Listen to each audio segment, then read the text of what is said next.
ओम जय जय श्री राधे श्याम। जय जय श्री सीताराम।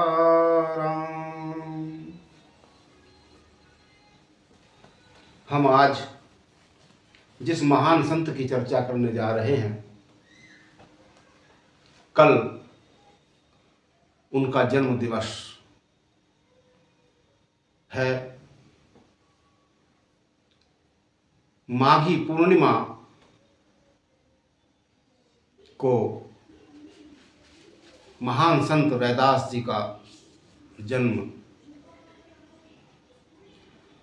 1398 ईस्वी में काशी के गांव गोवर्धनपुर में हुआ था। ये जाति से चर्मकार थे।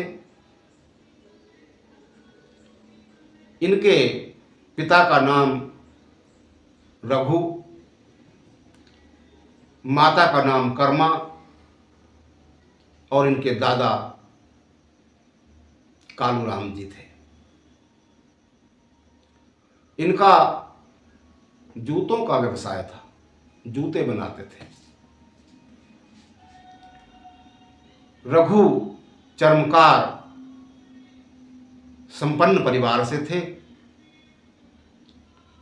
किंतु कोई संतान न थी। बड़े चिंतित रहते थे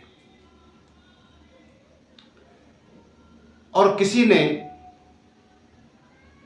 बता दिया था, किसी ज्योतिषी ने, कि यदि आपके घर की भिक्षा स्वामी रामानंद जी स्वीकार कर लें तो आपको संतान हो सकती है। उस समय का समाज जब जात पात और छुआछूत का विष घुला हुआ था,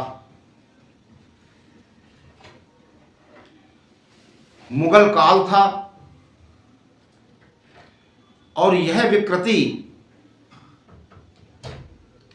मुगलों ने ही हमारे समाज में फैलाई थी। अनेक प्रमाण मिलते हैं कि पहले हमारे समाज में इतना विरोध, इतना छुआछूत नहीं था, किंतु जब से मुगलों का प्रवेश भारत में हुआ तो अनेक सामाजिक विकृतियों का भी उदय हो गया। स्वामी रामानंदाचार्य जी काशी के माने हुए महान संत थे। भगवान का अवतार ही माने जाते हैं स्वामी रामानंद जी। कबीरदास जी भी उन्हीं के शिष्य थे और रामानंद जी का एक ब्रह्मचारी शिष्य था। रोजाना भिक्षा मांग कर लाता था, ठाकुर जी को भोग लगता था और स्वामी जी ने कहा था कि केवल ब्राह्मणों के घर से ही भिक्षा लाना। वहां से वह भिक्षा लाता था और ठाकुर जी को भोग लगकर सब प्रसाद पाते थे। किंतु एक बार बहुत तेज वर्षा हो रही थी और वह ब्रह्मचारी भिक्षा नहीं ला पाया। रास्ते में एक वैश्य की दुकान होती थी और वह वैश्य प्रतिदिन उस ब्रह्मचारी से आग्रह करता था कि कृपया मेरी भिक्षा भी आप स्वीकार करें, किंतु वह ब्रह्मचारी शिष्य मना कर देता था।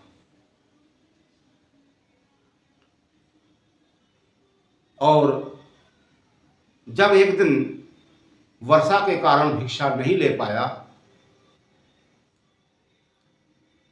तब उस बनिए से ही, उस वैश्य से, उस ब्रह्मचारी ने वह सीधा सामान ले लिया।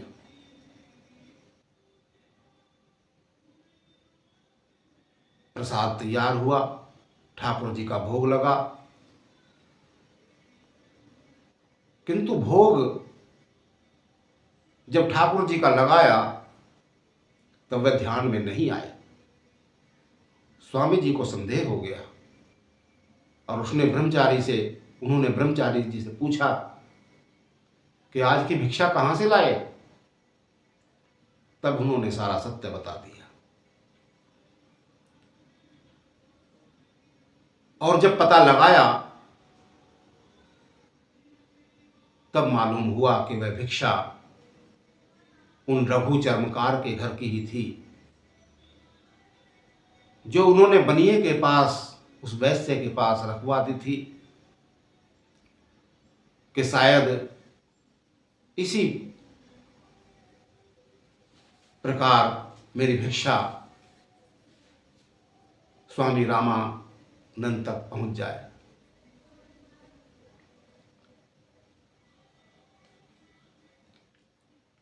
यह तो सब देव की लीला थी।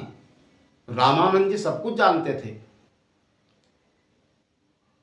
उन्हें तो रघु चर्मकार पर कृपा करनी थी और एक संत का जन्म होना था।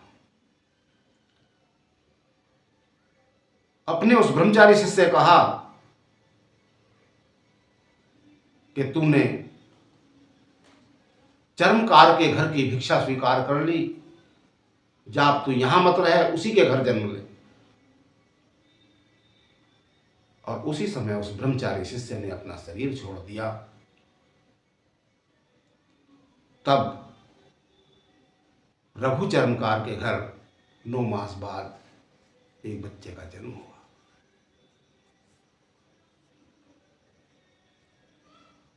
जब बच्चे ने जन्म लिया, घर में बहुत खुशी मनाई गई,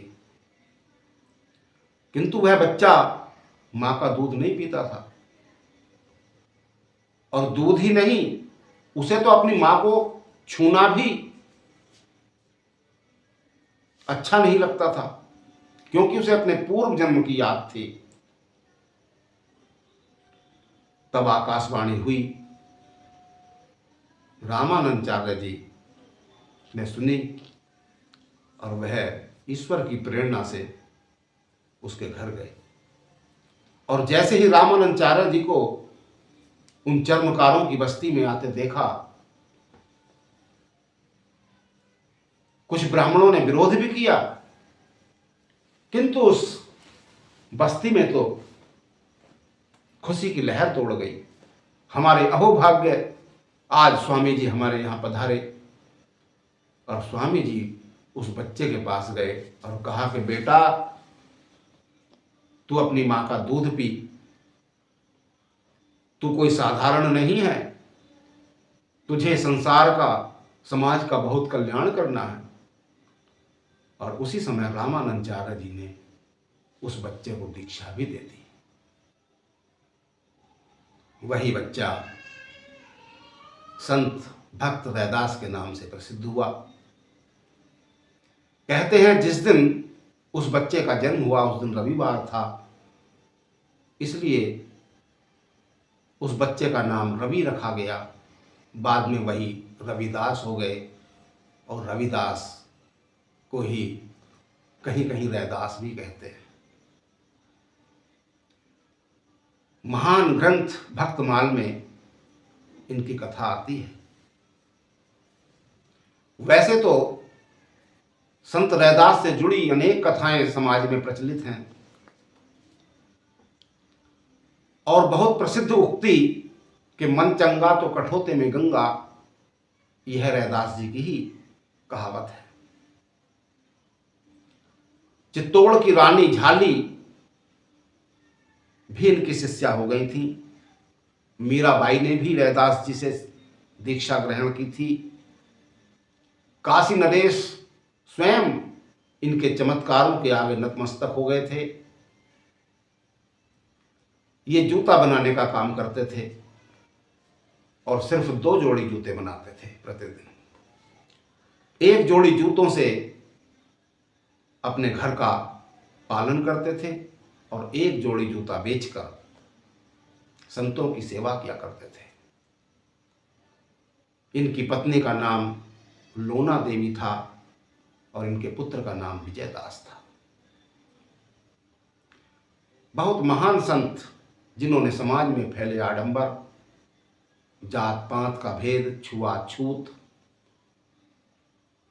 पर कटाक्ष किया। भगवान के सच्चे भक्त, गंगा महारानी भगवती के सच्चे भक्त थे।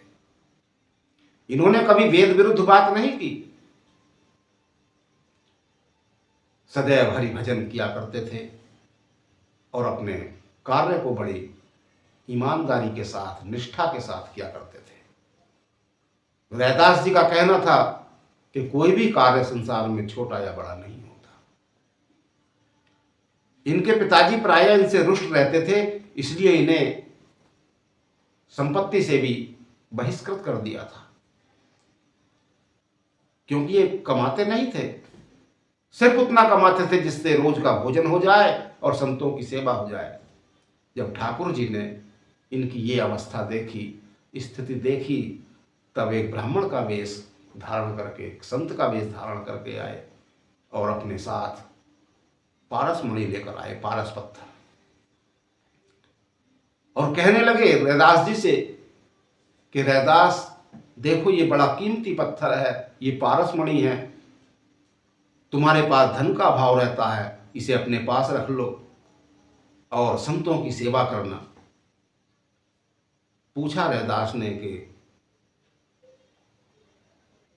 ये क्या है महाराज। उन्होंने उनकी रापी से उसे स्पर्श करा दिया। वह लोहे की रापी सोने की हो गई। रैदास जी तो निष्प्रह थे, लोभ मोह तो उन्हें छू ही नहीं पाया था।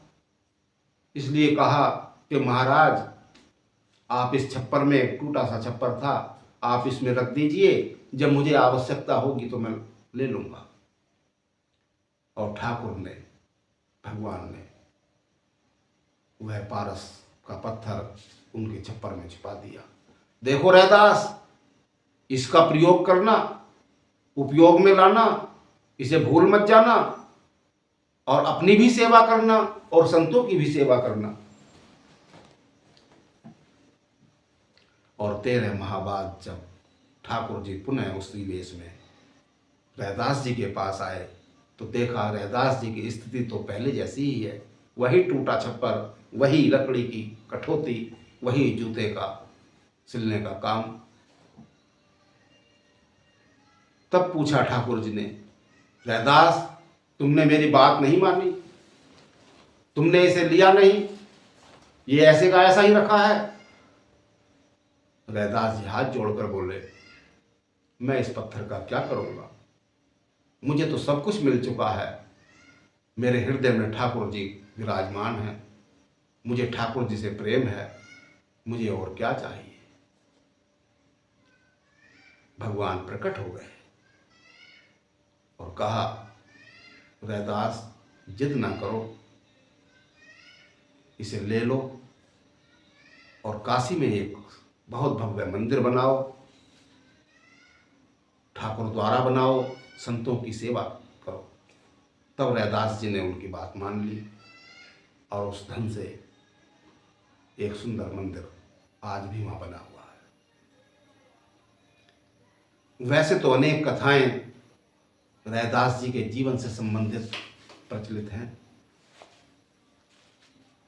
उनकी वाणी इतनी पवित्र थी, इतनी शुद्ध थी कि उनके सत्संग में हजारों की भीड़ जुटने लगी। काशी नरेश स्वयं आते थे उनका सत्संग सुनने। उनके रचे हुए 40 पद सिखों के महान ग्रंथ गुरु ग्रंथ साहिब में संकलित हैं। उनके कुछ दोहे बड़े प्रचलित हैं।